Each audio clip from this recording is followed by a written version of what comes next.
2024లో ఎన్నికైన కూటమి ప్రభుత్వం ఈ మధ్య కాలంలో సంవత్సరం అయిన సందర్భంలో సుపరిపాలన అందిస్తున్నామని చెప్పి ప్రజల ముందుకు రావడం మనం చూస్తున్నాం.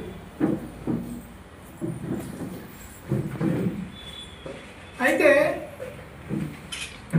వాస్తవాలను మనం పరిశీలిస్తే ఇది సుపరిపాలన కాదు, పూర్తిగా అవినీతిలో కూరుకుపోయిన పాలనగా మనకు స్పష్టంగా కనిపిస్తుంది.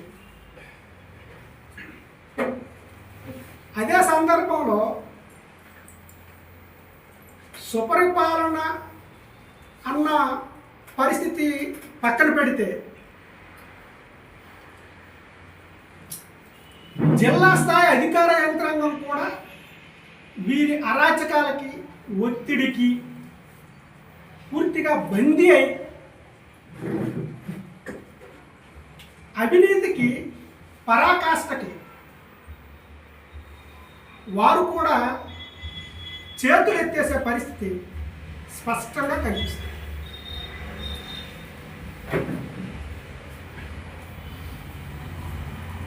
ఇదేదో రాజకీయ ఆరోపణ కాదు. అధికారులు చేతులు ఎత్తేసారు అని చెప్పడానికి కూడా పూర్తి స్థాయిలో మీ ముందు సాక్ష్యాలు ఉంచుతున్నాం. మహాత్మా గాంధీ జాతీయ గ్రామీణ ఉపాధి హామీ పథకంలో భాగంగా రాష్ట్రంలో సుమారు 30,000 కోట్ల రూపాయలు మెటీరియల్ పనులు, శ్రీకాకుళం జిల్లాలో 2,500 కోట్ల రూపాయల మెటీరియల్ పనులు,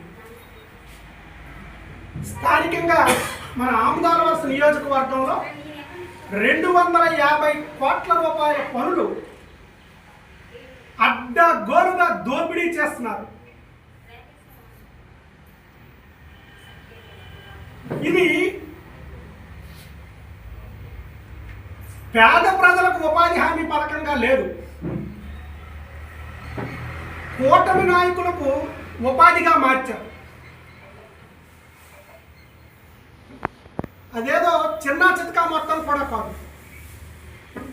ఆముదాలవలస నియోజకవర్గంలో 250 కోట్ల రూపాయలు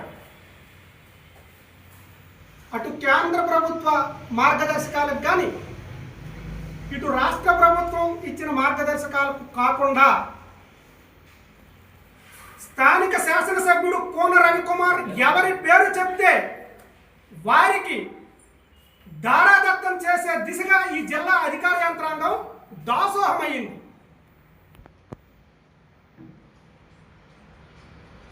దీనిపై చట్టం నిబంధనలు, ఆముదాలవలస నియోజకవర్గంలో జరుగుతున్న అవినీతిని ఆధారాలతో సహా ఈ జిల్లా కలెక్టర్ గారికి మార్చి నెలలో, ఏప్రిల్ నెలలో, మేలో, జూన్లో ప్రతి నెల 4 సార్లు ఫిర్యాదు చేశాం ఆధారాలతో సహా. కానీ కారణాలు ఏంటో మరి కలెక్టర్ గారికి, డోమా పీడీ గారికే తెలియాలి.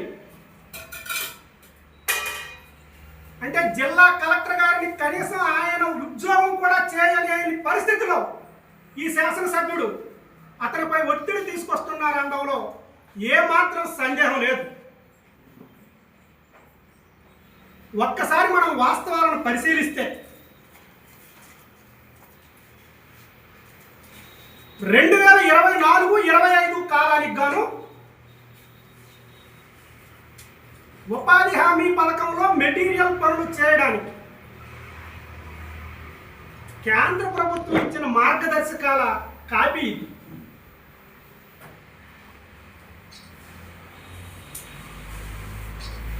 ఈ సందర్భంలో అధికారుల బరితెగింపు కూడా మీకు ఒక్కసారి మాట్లాడిన తర్వాత దీని వివరాల్లోకి వెళ్దాం. నియోజకవర్గంలో 4 మండలాలకు సంబంధించి మీరు పనులు ఏ విధంగా చేపడుతున్నారు అని చెప్పి సమాచార హక్కు చట్టంలో స్థానిక ఎంపీడీఓలకు అడగగా వాళ్ళు ఇచ్చే సమాచారంలో ఇదే సర్కులర్ ఇస్తున్నారు. కేంద్ర ప్రభుత్వం మాకు ఈ మార్గదర్శకాలు ఇచ్చిందని. కానీ ఈ మార్గదర్శకాలకు అనుగుణంగా పనులు చేయకుండా స్థానిక శాసనసభ్యుడు ఎవరికి చెప్తే వారికి పనులు ఇస్తున్నారు. 250 కోట్లు కూడా. ఒక్కసారి మనం వివరాల్లోకి వెళ్తే పనులు ఏ విధంగా చేపట్టాలనే దానిపై స్పష్టమైన విధి విధానాలు ఇచ్చింది కేంద్ర ప్రభుత్వం. ఒక మండలంలో ఎన్ని గ్రామ పంచాయతీలు ఉంటే అన్ని గ్రామ పంచాయతీలకు 2024-25 ఆర్థిక సంవత్సరంలో మీరు ఏ ఏ పనులు చేస్తారో దానికి ఎంతెంత పరిమాణంలో మీకు మెటీరియల్ ఏమేమి కావాలి, ఇసుక ఎంత కావాలి, సిమెంట్ ఎంత కావాలి, శాండ్ ఎంత కావాలి, అలాగే ఏమైనా రిక్వైర్మెంట్ ఉంటే ఐరన్, బ్రిక్స్, ఎవ్రీథింగ్ ఎంత కావాలనేది గ్రామ పంచాయతీల ద్వారా సేకరించి ఆ పరిమాణం మొత్తం అఫీషియల్గా ప్రొక్యూర్మెంట్కు టెండర్స్ పిలవమని చెప్పి గవర్నమెంట్ ఆఫ్ ఇండియా అన్ని రాష్ట్రాలకి ఈ మార్గదర్శకాలు ఇవ్వడం జరిగింది. టెండర్స్లో ఈ మొత్తం మండలం మొత్తానికి మెటీరియల్స్ ఎవరైతే సప్లై చేయడానికి తక్కువ డబ్బులు కోట్ చేస్తారో వారికి మాత్రమే మెటీరియల్ సప్లై చేసే అవకాశం ఉంది. దీనివలన 2 లాభాలు. కేంద్ర ప్రభుత్వం ఇచ్చే మార్గదర్శకాల వలన మనకి 2 లాభాలు ఉన్నాయి. ఒకటి, క్వాలిటీతో కూడుకునే మెటీరియల్ సప్లై. 2, ఎవరైతే తక్కువ మొత్తానికి సప్లై చేస్తామంటారో వారి వలన ప్రభుత్వానికి కూడా కోట్ల రూపాయల ధనం మిగులుతుంది, తక్కువ డబ్బులకు సప్లై చేస్తున్నారు కాబట్టి. కానీ ఇక్కడే మన అధికార పార్టీ నాయకుల దర్పం, నిబంధనలు ఏ స్థాయిలో ఉల్లంఘిస్తున్నారంటే చూస్తే ఆశ్చర్యం కాదు. వీళ్ళని అంతరిక్షంలోకి తీసుకెళ్లాల్సిన పరిస్థితి ఉందేమనిపిస్తుంది.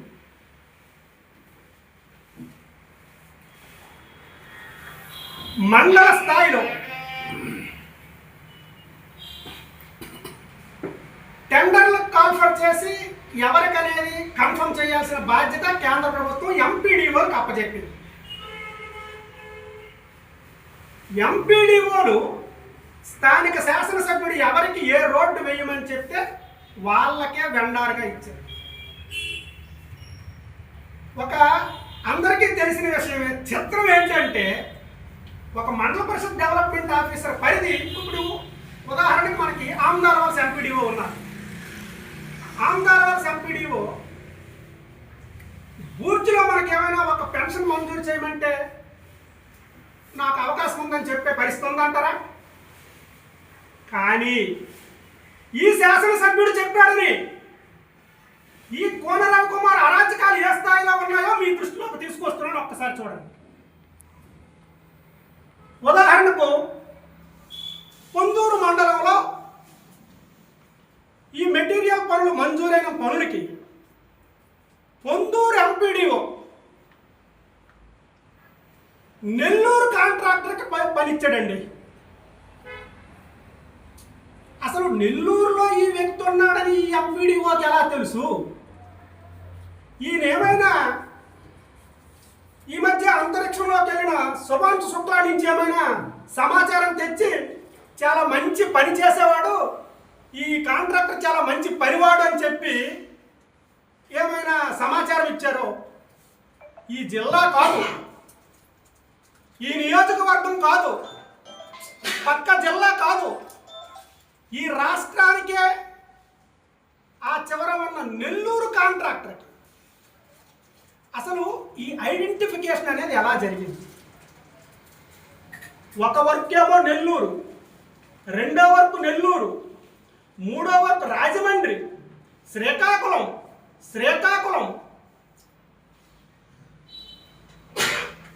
కోట్ల రూపాయల పనులు.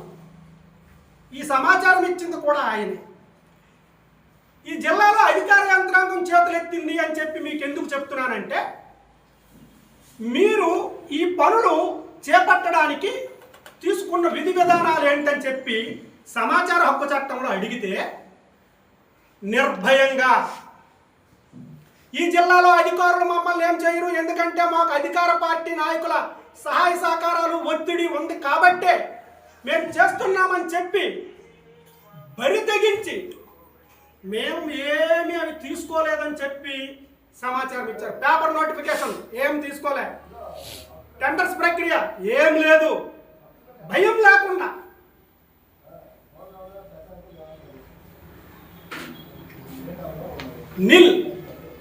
నిల్ గవర్నమెంట్ ఆఫ్ ఇండియా ప్రొసీజర్ ఇది.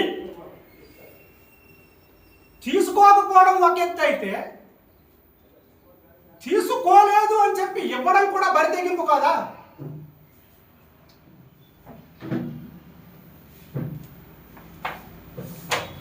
దీని వలన 250 కోట్ల రూపాయలు కనీసం టెండర్స్ పిలిచి ఉంటే ఒక్క ఆమ్దాల వరుసలో 10% తక్కువ రేటుకి ఎవరైనా కాంట్రాక్టర్లు కోట్ చేసినా 25 కోట్ల ప్రభుత్వానికి ఆదాయం వచ్చేది.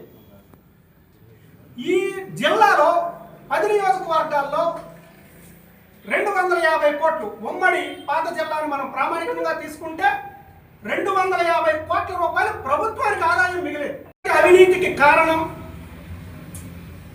ఈ శాసనసభ్యుడు క్రషర్ల ద్వారానే మెటీరియల్ తీసుకువెళ్ళడానికి వీళ్ళు అంతరంగికంగా కుదుర్చుకున్న ఒప్పందం. రోడ్లన్నిటికీ మెటీరియల్ ఆయన క్రషర్లు, ఆయన సోదరుడి ప్లాంట్ల ద్వారానే వెళ్తుంది. ఇదొక్కటే కాదు,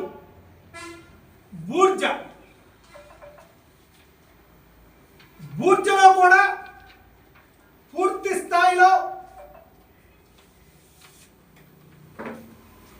అడ్డాగోలుగా వెళ్ళే పరిస్థితి. చివరికి అధికారులు ఎలా తయారయ్యారంటే, ఒక రాజ్యాంగం కల్పించిన హక్కులను కాపాడడంలో కూడా ఈ జిల్లా కలెక్టర్ విఫలమయ్యారు.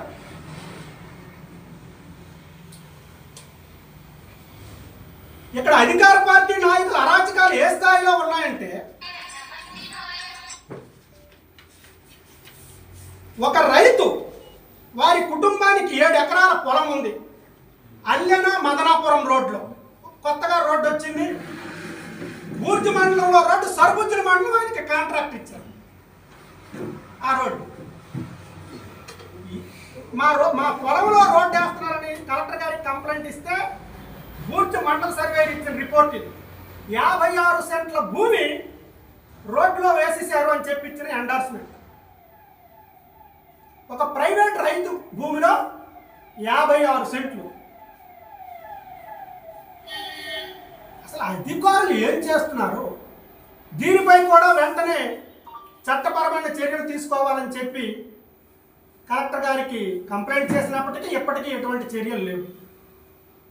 ఈ రైతు కూడా ఒకటే చెప్తున్నారు, రోడ్డుకు అవసరమైతే పొలం తీసుకోండి, కానీ చట్టపరంగా భూసేకరణ చేసి మాకు రావాల్సిన నష్టపరిహారం 2013 భూసేకరణ చట్టం ప్రకారం మాకు ఇప్పించి తీసుకోండి అని ఈ కంప్లైంట్ ఇచ్చారని చెప్పి ఈ కాంట్రాక్టర్ ఎంత బరి తెగించారంటే, అక్కడ ఉండే తోట మొత్తం నాగావళి నదిలో పడేశారు. ఆయన పొలంలో ఉండే తోట, వ్యవసాయ పంపు సెట్ని, ఉండే పంపు సెట్ని కూడా పక్కకు రిమూవ్ చేసి పెట్టారు.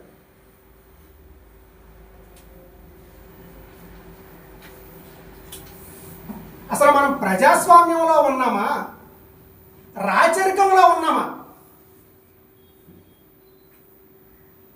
రైతు పొలంలో 56 సెంట్ల భూమి రోడ్డు వేయడమే కాకుండా అతని విలువైన టేకు చెట్లు మొత్తం నాగావళి నదిలో పీకి నదిలో పెట్టించిన పరిస్థితి. ఈ సందర్భంగా స్థానిక శాసనసభ్యుడు కోన రవికుమార్కి డిమాండ్ చేస్తున్నాం, మీ అరాచకాలు ఇదే స్థాయిలో ఉంటే ప్రజా పోరాటాలకు కూడా సిద్ధపడతాం. మీరు కొంచెం కళ్ళు తెరిచి భూమి మీద నడాలని కూడా డిమాండ్ చేస్తున్నాం. ఇదే మీ పరిస్థితి. మీ పొలంలో వేయమంటారా 56 సెంట్లు రోడ్డు మీరు అధికారులకి?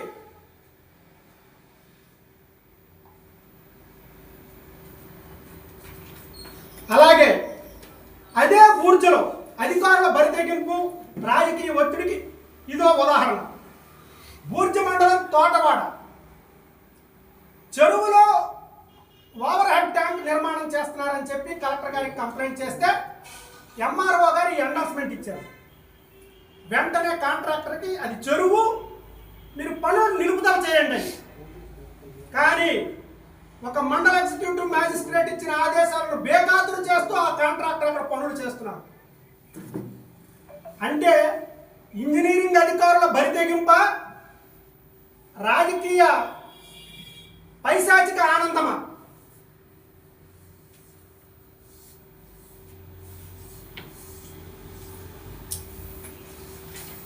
అలాగే వీళ్ళ పనుల లిస్టు ఒకసారి మీరు చూస్తే మండలంలో ఉండే పనులు మొత్తం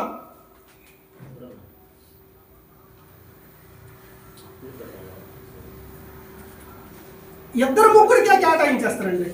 మొత్తం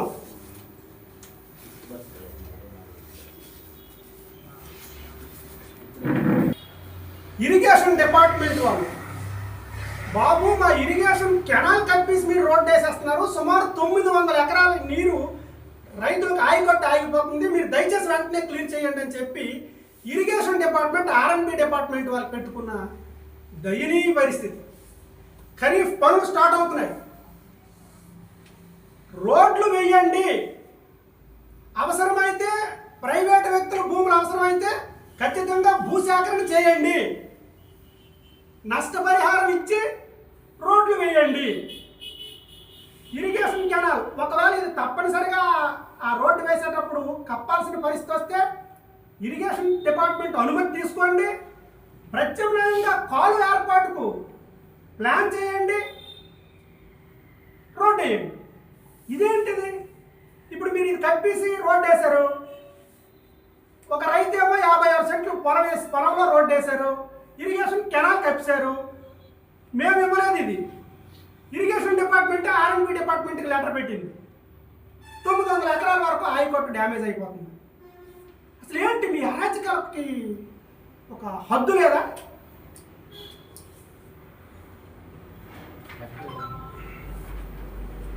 అల్లినా మదనాపురం రోడ్డే,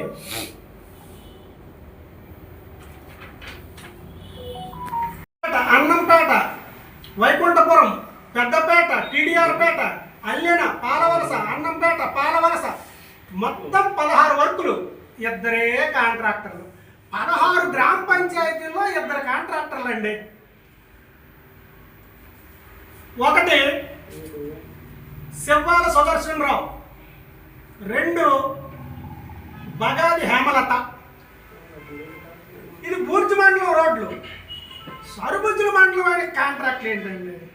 అయితే ఒకటి నెల్లూరు, రాజమండ్రి, శ్రీకాకుళం వరకు అంటే ఇది పర్వాలేదేమో. అయితే చిత్రం ఏంటంటే బాబు గవర్నమెంట్ ఆఫ్ ఇండియా మీకు ఇలాగ ఇచ్చే పరిస్థితి లేదు అని చెప్పిందని కలెక్టర్ గారికి కంప్లైంట్ ఇచ్చి ఇప్పుడు 4 నెలలు 4 కంప్లైంట్లు ఇస్తే పీడీ డోమాని పిలిచి ఖచ్చితంగా వారు కోర్టుకి వెళ్తే చాలా ప్రమాదం, నేను మాత్రం మీ మీద రాసేస్తాను అంటారండి.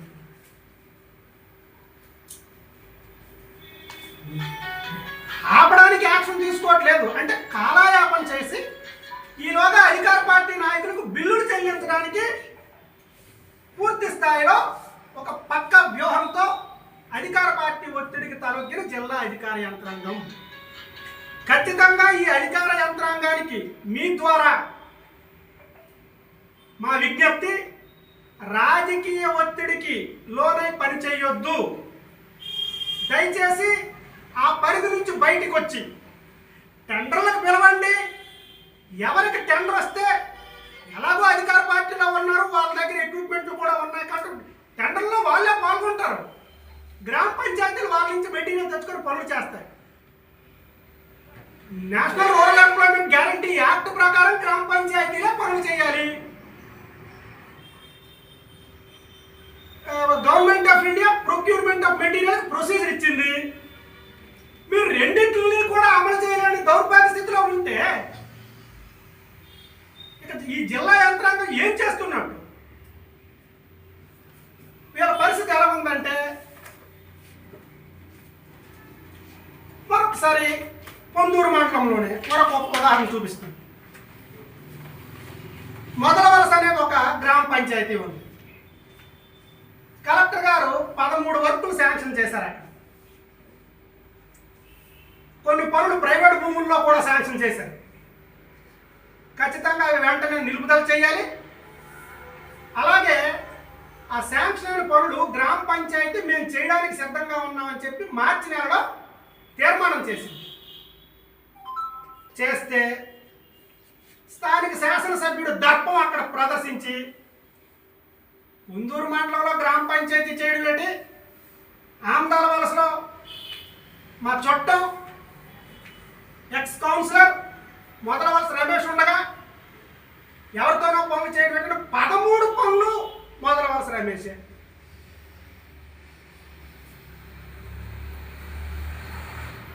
పొందూరు ఎంపీడీఓకి మొదల వలస రమేష్ అనే వ్యక్తి ఉన్నారు అని ఎలా తెలుస్తుంది? ఎమ్మెల్యే చెప్పకుండా ఆయనకేం సరదా? ఆయన బంధువా? ఒకటి గ్రామ పంచాయతీనే చేయాలి పనులు, అది చేయించరు. గవర్నమెంట్కి ఆదాయం వచ్చే మెటీరియల్ ప్రొక్యూర్మెంట్ చేసి టెండర్స్కి పిలవరు. పిలవకపోవడం సరే కదా, తిరిగి మేము పిలవము అన్నట్టు సమాచారం ఒక చట్టంలో మేమేం చేయలేదని కూడా ఇస్తారు. 13 పనులు కూడా ఆమదాల వలస మండలం వాళ్ళకి కేటాయిస్తారు. ఇది ఈ శాసనసభ్యుడి నిర్వాహకం.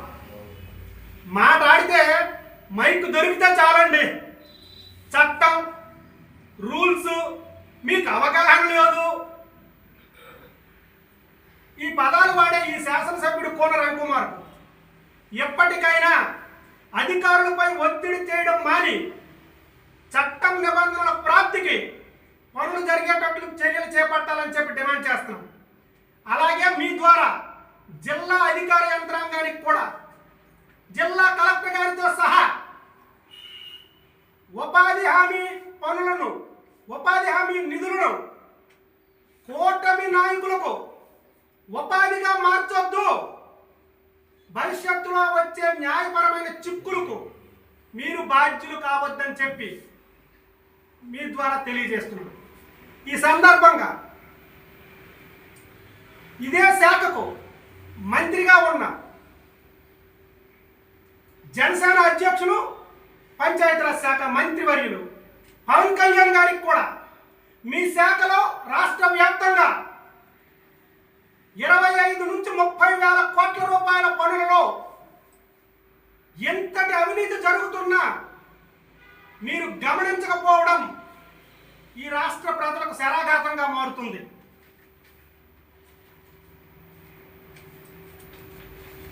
గ్రామ పంచాయతీలు చేయాల్సిన పనులు